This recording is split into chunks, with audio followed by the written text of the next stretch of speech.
غازہ کے معصوم، لاچار اور بے بس ماں باپ، بے آسرا بیواؤں، سہاگنوں، نومولود بچوں، خاص طور پر وہ معصوم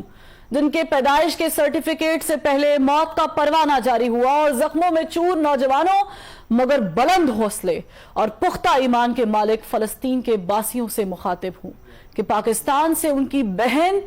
انہیں عقیدت بھرا سلام کہتی ہے اور عرض کرتی ہے کہ میری بہن بھائیوں، جس طرح آپ بے بس ہو کے آپ کے پاس کھانے کو کچھ نہیں، مریضوں کے علاج کے لیے ادویات نہیں، میتوں کو دفنانے کے لیے کفن نہیں، ایسے ہی میرے پاس آپ کے حق میں آواز بلند کرنے کے لیے زبان نہیں، ہمت نہیں، حوصلہ نہیں، اور وہ الفاظ نہیں جو آپ کے دکھوں کا مداوع کر سکیں، وہ طاقت نہیں کہ عالمی استعماری قوتوں کے دروبام ہلا سکے۔ ہاں، مگر آپ کے پاس ایمانی طاقت ہے، جذبہ بلالی ہے اور روح ہلالی ہے، اور سب سے بڑھ کر وہ آہ ہے جو اثر رکھتی ہے، پر نہیں طاقت پرواز مگر رکھتی ہے، آسمان کا سینہ چیر سکتی ہے، اوج ثریا کی بلندیوں پر پرواز کرتے ہوئے عرش معلیٰ پر دستک دے سکتی ہے، اور اللہ تعالیٰ کو یہ بتا سکتی ہے کہ دنیا میں موجود 2 ارب مسلمان چند ملین یہودیوں کا محاصرہ نہیں کر سکتے، باطل کی قوت کو ایمانی جذبے سے پچھاڑ نہیں سکتے، اور ان اربوں کی گنتی میں نہ وہ 313 میسر ہیں اور نہ ہی وہ 72 کا قافلہ سپر جو باطل سے محض ٹکرایا ہی نہیں، سچ کا علم بھی ہمیشہ کے لیے بلند کر گیا۔ تمہاری آہ یہ بھی شکوہ کر سکتی ہے کہ اب مسلمان ماؤں نے صلاح الدین ایوبی، نور الدین زنگی، طارق بن زیاد اور محمد بن قاسم جنم دینا چھوڑ دیے ہیں۔ یہاں خیبر کا قلعہ ایک ہاتھ سے اکھاڑ پھینکنے والے ولی بھی ناپید ہیں، اور سیف اللہ کے نام کی نسبت رکھنے والے جنگجو بھی میسر نہیں۔ تو اے اللہ، ابابیلوں کا کوئی جھنڈ عطا فرما، کوئی تیز ہوا یا آندھی بھیج، یا پھر کوئی ایسا طوفان جو صہیونی طاقتوں کو نیست و نابود کر دے۔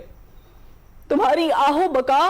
2 ارب مسلمان کے دل نہیں دھڑکا سکتی، ظالم اور جابر حکمرانوں کے سامنے کلمہ حق نہیں بلند کر سکتی، عالمی انسانی حقوق کی تنظیموں کو نہیں جھنجھوڑ سکتی، UN، OIC اور یورپی یونین جیسی طاقتوں کا ضمیر نہیں جگا سکتی، مگر یہ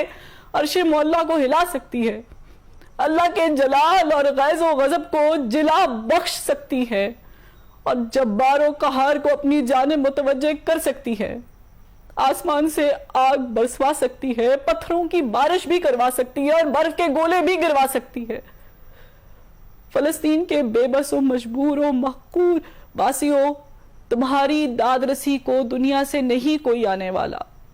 تمہارے زخموں کی مرہم پٹی بھی کوئی نہیں کرنے والا، پیاس اور بھوک سے بلکتے تڑپتے بچوں کو کوئی نہیں نوالا دینے والا، تمہاری میتوں پر کوئی کفن بھی نہیں ڈالنے والا، تمہارے اسکول، اسپتال اور پناہ گاہوں کو بھی دنیا کا کوئی معتبر نہیں محفوظ بنانے والا، غرض اس دنیا میں کوئی بھی نہیں تمہارا رکھوالا، کیونکہ اس دنیا کے ٹھیکیداروں کو ڈالر کی بھوک ہے، بارود کے کاروبار کی فکر ہے، عالمی مراسم اور دنیا میں اپنے وقار کی فکر ہے، سپر پاور کے اتحادی ہونے اور ان سے دوستیاں نبھانے کی پرواہ ہے، اور محض اپنی جان کی فکر ہے۔ اے فلسطین کے باسیوں، ہم نے اپنے ایوانوں میں مذمتی قراردادیں پیش کر دی ہیں، عالمی اداروں میں بھی زبردست احتجاج کیا ہے، ریکارڈ ملین مارچ کیے ہیں، سیو غازہ، نو وار اور فری پیلسٹائن کے نعرے بھی بلند کیے ہیں، اور یہی وہ سب کچھ ہے جس کے لیے ہمارے آقا ہمیں اجازت دیتے ہیں۔ وہ استعماری طاقتیں جن کی ہم کٹ پتلیاں ہیں، اس سے آگے کچھ کرنے کی ہمیں اجازت نہیں دیتی، کیونکہ ہماری آنکھیں ڈالر کو ترستی ہیں اور ہمارے دل امریکہ، کینیڈا اور برطانیہ کے ویزے کے لیے دھڑکتے ہیں، اور ہم عالمی پابندیوں سے ڈرتے ہیں، کیونکہ ایک جانب IMF نے ہمارے پاؤں میں زنجیریں ڈال رکھی ہیں تو دوسری جانب یورپی یونین میں GSP+ کا سٹیٹس ہمارے ہاتھوں میں ہتھکڑیاں ڈالے ہوئے ہے، تو سب سے بڑھ کر کے فیٹف کا ہتھوڑا ہمارے سروں پر منڈلا رہا ہے کہ ادھر ہم نے اپنے آقاؤں کی ذرا حکم عدولی کی، اور ادھر عالمی پابندیوں کے نام پر ہمارا بھرکس نکال دیا جائے گا۔ ہمیں ڈیفالٹ ڈکلیئر کر دیا جائے گا, ہمیں اچھوت قرار دے دیا جائے گا اور دنیا ہمارا بوائکٹ کر دے گی, کیونکہ ہمارے جسم پر قید ہے, جذبات پہ زنجیریں ہیں, فکر محبوس ہے, گفتار پہ تعزیریں ہیں, اپنی ہمت ہے کہ ہم پھر بھی جیے جاتے ہیں. زندگی کیا کسی مفلس کی قبا ہے جس میں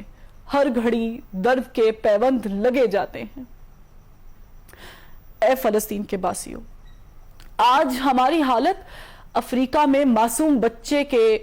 فوٹو اتارنے والے کیمرامین کیون کارٹر جیسی ہے, کہ جس نے موت کا شکار ہوتے اس بچے کی محض تصویر بنانے کا انتظار کیا اور اس کے لیے گدھ کو اس کا جسم نوچنے دیا. مگر میرا سر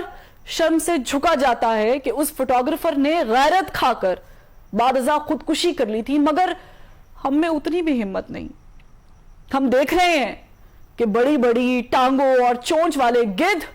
ہمارے معصوموں کا جسم نوچ رہے ہیں اور ان کے مرنے کا انتظار بھی نہیں کر رہے, اور ہم ان گدھوں کو وہاں سے ہٹانے اور تمہیں بچانے کے لیے کچھ بھی نہیں کر رہے. یہ گدھ تمہارے اسپتالوں پر بارود برسا رہے ہیں, یہ اسکولوں پر میزائل داغ کر انہیں کھنڈرات بنا رہے ہیں, اور یہ پناہ گزین کیمپوں پر بمباری کر کے تمہاری نسل پر زمین تنگ کر رہے ہیں. یہ تمہیں فلسطین سے نکل جانے کے لیے زبردستی مجبور کر رہے ہیں, اور اگر تم اپنے وطن میں رہو گے تو یہ ایٹم بم یا فاسفورس برسا کر تمہارا نام و نشان مٹا دیں گے. ہم ان کے ارادے بھانپ رہے ہیں, ان کی باتیں سن رہے ہیں اور ان کی حرکتیں بھی نوٹ کر رہے ہیں. حیرت کی بات یہ ہے کہ ہمارے پاس ٹینک ہے, میزائل ہیں, راکٹ ہیں, بم ہیں اور بارود بھی ہے, مگر وہ جذبہ ایمانی نہیں ہے کہ باطل سے ٹکرا جائے. کبھی ہم میں بھی ایسے لیڈر تھے جنہوں نے دشت تو دشت دریا بھی نہ چھوڑے, بحر ظلمات میں بھی دوڑا دیے گھوڑے. آج نہ دریا ہے ہماری راہ میں حائل, نہ سمندر, نہ صحرا, نہ گھوڑے چاہیے, نہ زرہ چاہیے اور نہ ہی تلواریں. آج بس جذبہ ایمانی چاہیے, مگر اے غازہ کے باسیوں, جذبہ ہمارے پاس نہیں, وہ ایمانی قوت نہیں, وہ نعرہ تکبیر کی انرجی ہم میں نہیں, اور ایمان کی ایسی طاقت سے بھی شاید ہم محروم ہیں جو آپ کے روم روم میں بھری ہے, کیونکہ ہمارے ہاتھ بے زور ہیں, الہات سے دل خوگر ہیں, امتی باعث رسوائی پیغمبر ہیں. اے غزہ کے باسیوں, میرا دل رنجور ہے, میرا دماغ شل ہے اور میری زبان گنگ ہے. میں الفاظ تو ادا کر رہی ہوں, مگر میں جانتی ہوں کہ میں اپنے ایمان کے اس کمزور ترین درجے پر ہوں جب میں فقط دل میں برا مان سکتی ہوں, اس سے بڑھ کے کچھ نہیں کر سکتی.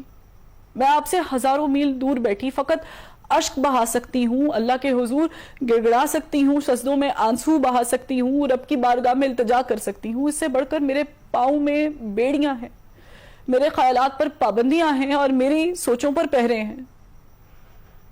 اے غزہ کے باسیوں, میں آپ سے ہاتھ جوڑ کر درخواست گزار ہوں کہ مجھ سے اور میرے جیسے ہزاروں لاکھوں کروڑوں سے خفا نہ ہوئیے گا. بے شک ہم آپ کے گناہ گار ہیں, کیونکہ آپ کے مجرموں کو دیکھ کر اپنی آنکھیں موندے ہوئے ہیں, مگر ہماری مجبوری سمجھ کر معاف کر دیجئے گا. ہماری آپ کا مدد نہ کرنا آپ اپنی آزمائش سمجھ لیجئے گا, ٹھیک ویسے جیسے اللہ تعالیٰ فرماتا ہے کہ وہ اپنے پیاروں کو آزماتا ہے. اس لیے ہمیں اپنی آہوں میں شمار نہ کیجئے گا اور اللہ سے ہماری شکایت بھی نہ کیجئے گا. آپ کے معصوم جو شہید ہو رہے ہیں ان سے اللہ کی ملاقات ہوگی, دنیا میں ان پر کیا بیتی اس پر بھی بات ہوگی. خدا را اپنے معصوموں کو تلقین کیجئے گا کہ وہ اللہ سے ہماری شکایت نہ کرے, بلکہ اللہ سے یہ درخواست کرے کہ وہ ہمارے جیسے کمزور ایمان والوں کو طاقت عطا کرے, کیونکہ ہم بھولے ہوئے ہیں. ہم بھولے ہوئے ہیں کہ منفعت ایک ہے, اس قوم کا نقصان بھی ایک ہی سب کا نبی, دین بھی, ایوا بھی ایک, حرم پاک بھی, اللہ بھی, قرآن بھی ایک. کچھ بڑی بات تھی ہوتے جو مسلمان بھی ایک. آج اس تمہاری طاقتوں نے ہمیں تقسیم کر رکھا ہے. اپنے اپنے مفادات میں الجھا رکھا ہے، فرقہ بندی اور ذات پات میں منقسم کر رکھا ہے، کیونکہ وہ جانتے ہیں کہ جب تک ہم تقسیم رہیں گے اور ایک کے فلسفے سے دور رہیں گے تب تک وہ ہم پر حکمرانی کرتے رہیں گے،